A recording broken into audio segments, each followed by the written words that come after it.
Good morning, everybody. Happy Monday. It is Monday, February 21st.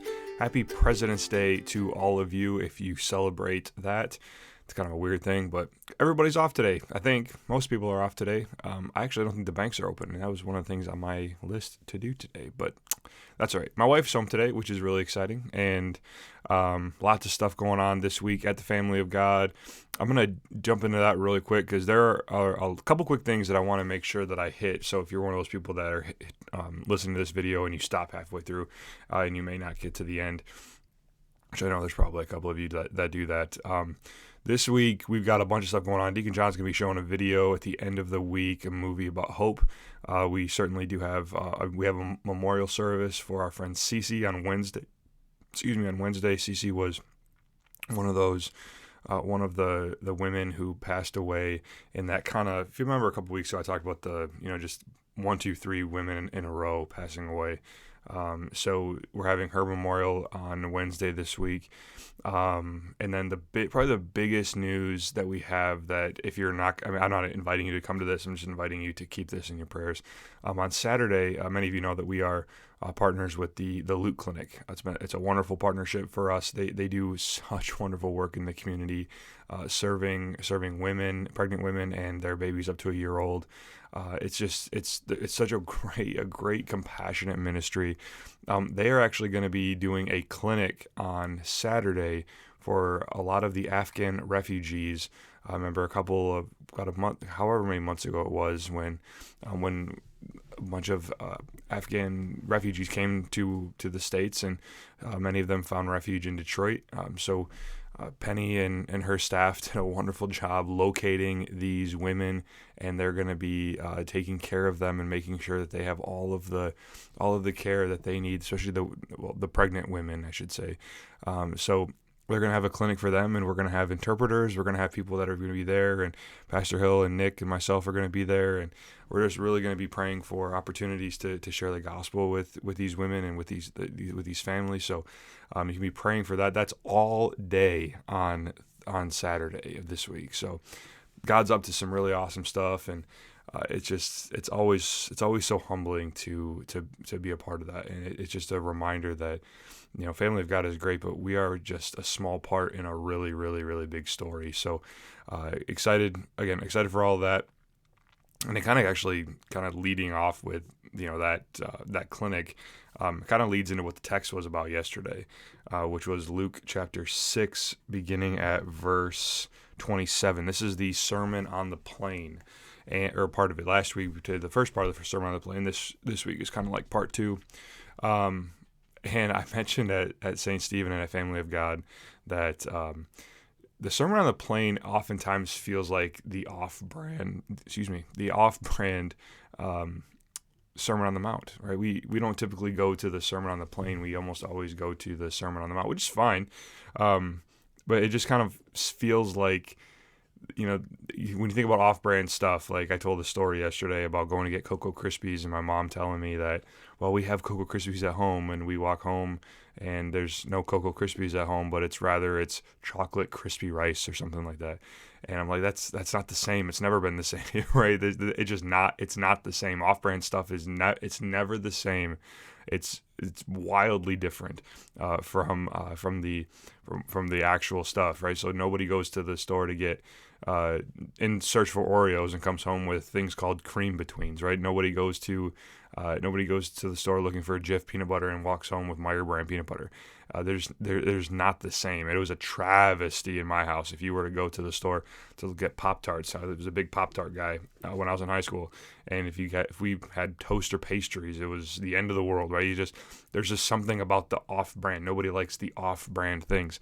And because it's different, it is. It's different than what the actual thing is. It is, and I think that off-brand theme kind of goes really well with this text because number one, the Sermon on the Mount, or the Sermon on the Plain. Sorry, see, even I'm doing it. The Sermon on the Plain appears to have that off-brand feel, but it's actually very profound. But also that the kind of people that Jesus is calling us to be, we're off-branded people.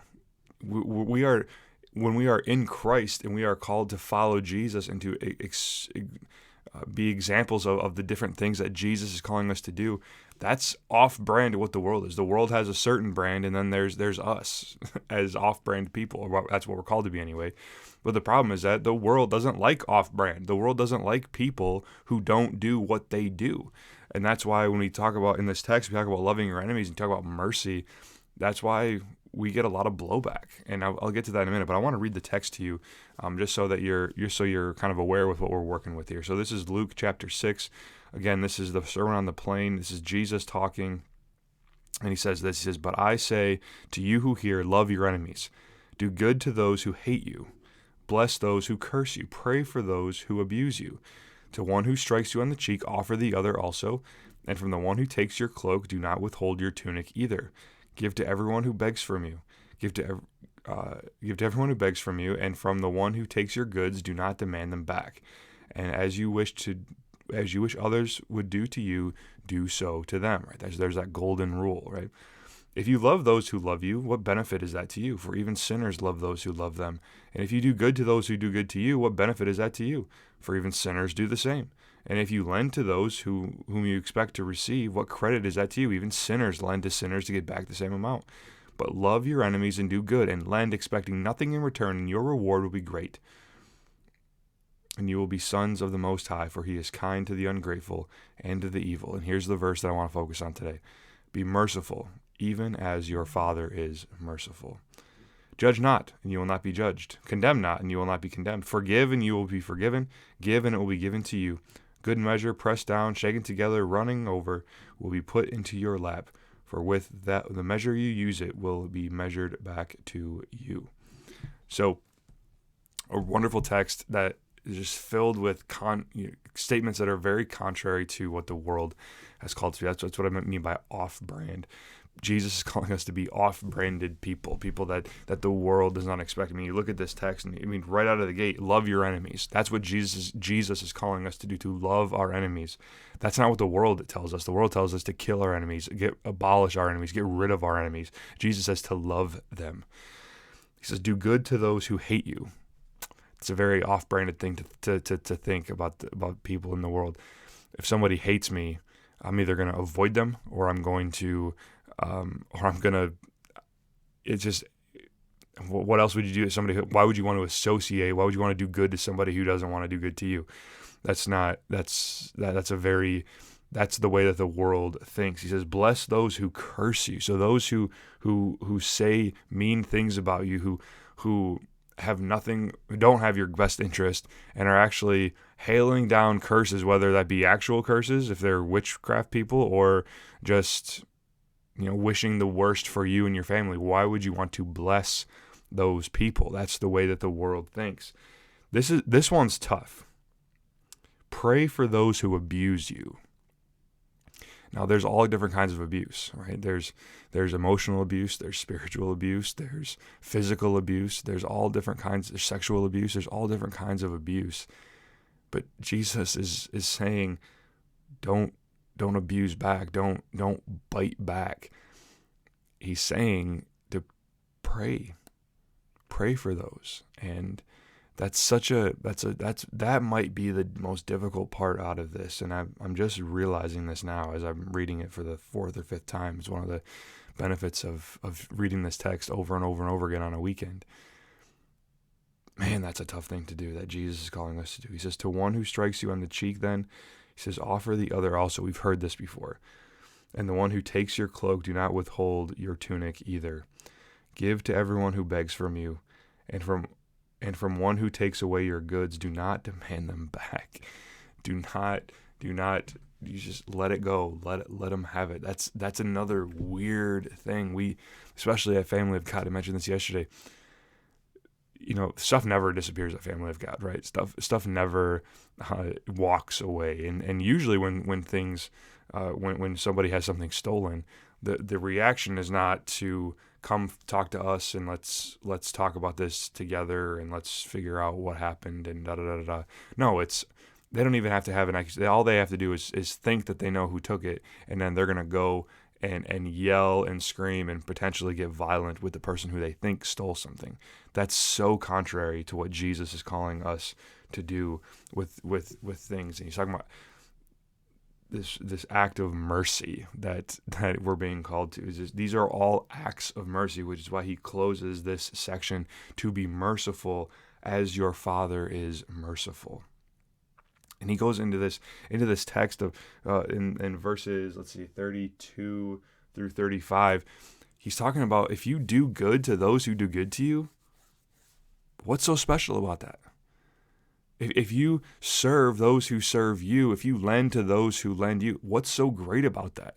He says even sinners do this. Now remember, Jesus and sinners they're kind of like, well, he's hanging out with them. He doesn't have a problem with them. But what people are doing, especially, and Luke highlights this a lot, especially with the Pharisees and the Sadducees and all of the authorities, right? They did not like sinners. This overarching idea of sinners. So when Jesus says, if you are serving those who serve you, you're doing just like the sinners, that would have been incredibly scandalous for the people listening in on Jesus making this sermon. He says, what credit is that to you? Even sinners lend to sinners. So if you're making this horizontal this horizontal transaction, the typical way for that transactions would work during this time is you would only help somebody if they could help you. So you wouldn't typically reach down to help somebody that was deemed to be lesser than you, because they couldn't help you back. They couldn't offer you anything. So that's why this is so scandalous. And when Jesus is proclaiming these as truths, and remember, there's multiple times where they're talking about how he's saying these things with authority. If he's saying these things, he's going to really ruffle some feathers. But yeah, I love how he closes this. He talks about being merciful even as your Father is merciful. That's really what all of this is tied into. What all of these things, loving your enemies, doing good to those who hate you, blessing those who curse you, praying for those who abuse you. To the one who strikes you on the cheek, offer them the other also. Giving to everyone who begs from you. These are all acts of mercy. And what Jesus is saying here, what we talked about yesterday, are these acts of mercy, these acts of the kingdom of God breaking forth into the world. And I think that there's a pretty good argumentation that can be made that a single act of mercy, no matter what it is, can have a profound impact on people. Which is why I love that this gospel text was paired with the Joseph reading, right? Where Joseph sees his brothers after being in Egypt for a ton of years and going through the suffering that he went through at the hands of his brothers beating him and selling him into slavery and pretending that he's dead, and then they come to him, and he has every reason in the world, according to the world, to bite back. To get even, to have retribution. He has every reason in the world to deny his brothers mercy, because quite frankly, they don't deserve it. But he does show mercy to them, and he tells them to go get his father Jacob and to bring them to Goshen, and that they were going to be taken care of, and they weren't going to starve. They were going to be fine. Joseph does all of this out of mercy, and it's just a wonderful foreshadowing to what Jesus does for us, because it's Jesus who shows mercy on us, Jesus who rights the wrong with an act of wrong, right? It's Jesus who is crucified for you. Jesus being on that cross was wrong. He was perfect. He was wonderful. He was merciful. He was gracious. He was forgiving. He was kind. He was compassionate. Yet we kill him for that. We kill him because he's off-brand. And, excuse me, that act of mercy changes us. That act of mercy changes our hearts, so that when we look at a text like this, we say, you know what? I know that it's hard to love my enemies. I know that it's hard to pray for those who abuse me. But as Paul says in Philippians 4, I can do all things through Christ. I can do these things. I can pray for my enemies. I can forgive those who have hurt me. I can do all of these things that Jesus is calling me to do through his strength, because he has shown me mercy first. Now, the problem for us is that I talked about this at St. Stephen, we love finding excuses not to show mercy to others. We will find every excuse in the world not to show mercy to others, and we say the stupidest things for as a reason for not showing mercy, myself included. We'll say, well, they deserved it, right? They deserve what they got, right? You see a homeless person on the side of the road. Well, they need to picking themselves up by their bootstraps, and they need to get their act together. We'll say things like, well, they shouldn't have voted Democrat. They're getting what they deserve. Well, over the last couple of years, this has been the big one. Well, we can't do that because COVID reasons. We can't show love and mercy to our neighbors because we might become a super spreader for COVID. It's crap. Those are all terrible reasons that we come up with. The things that I brought up around our neighborhood. Well, the neighborhood is changing.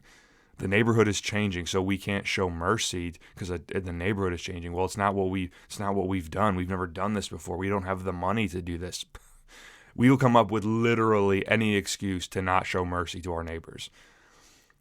That's not what God has called us to do. God has called us to show mercy, to be these little acts of mercy. It doesn't matter what it is. You can have big, grandiose acts of mercy, or you can have little, small acts of mercy. It doesn't matter. Be merciful as your Father in heaven is merciful. Show love to those who are in desperate need of love. And the reason that we can do this, is because Christ has first shown mercy towards us. So I'd really encourage you today, to be mindful as you're looking for places to show mercy. That's the other thing that I think we forget too. Like, we can have these moments where we have incidental mercy, where like we come across somebody and in the moment it calls for us to be merciful, or we can also be intentional. We can be intentional and intentionally seek out merciful opportunities, intentionally seek times for us to be merciful towards our enemies, towards people. It doesn't have to be our enemies. It's not always our enemies. We're not always hanging out with our enemies, but hanging out with people in general. But the reason that we can do this is because God is first and merciful. He has turned his heart towards us. He has become one of us. He has shown mercy. He has righted the wrong by being crucified and dying and rising and proclaiming you and I to both be righteous so that we can show mercy to others. Like Uncle Jesse from Full House would say, have mercy. Have mercy on all people. One of my favorite hats, it's right over here, has mercy on the front, MRCY. It's a nod towards the Hebrew, but I wear that hat a lot because I want to be reminded, because as I was writing this sermon, I was convicted of my lack of mercy for others, and I really hope that reading this text, you are convicted too, and that we make changes in our lives to show mercy towards others. Again, reflecting on what God has done for you in giving his son to die for you. If you want to find out more about this mercy, you want to learn more about the Christian faith and the walk of faith, Pastor Hill and me and Nick just released a wonderful episode, I think, on the Jesus Dietrich and Me podcast, talking about worldly Christianity. And that's like a weird statement for us to say, worldly Christianity. But really what Bonhoeffer talks about in his Letters and Papers from Prison is he talks about not, just keeping this faith in church, but actually being a church for others. And when you are a church for others, you inevitably lean towards grace. You inevitably lean towards mercy. That's what Christ does, and that's what we are called to do too. And remember, I can do all of these things through Christ who strengthens me. So make sure you go and check out that podcast. The last 2 episodes have gotten a lot of hits. We're really excited about that. Both of us, Pastor Hill and I, really enjoy doing this. And we're excited to see what happens with that. So if you have any questions, comments, concerns, prayer requests, please let us know. Again, we're at Family of God all week, so we look forward to seeing all of you.